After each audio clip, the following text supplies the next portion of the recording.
Hello mga ka-idolo. Paano natin tatapusin to para hindi magbanggaan yung dalawang sasakyan? Itong quest ni JS, tingnan natin. Tuturo ko sa inyo mga ka-idolo kung paano para hindi magbanggaan. Simple lang mga ka-idolo. Eto, panoorin nyo lang yung video ko. Yan, basic mga ka-idolo. Tingnan nyo naman.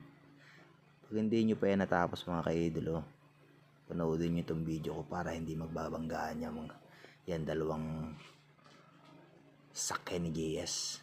Yan mga ka-idolo, tingnan nyo.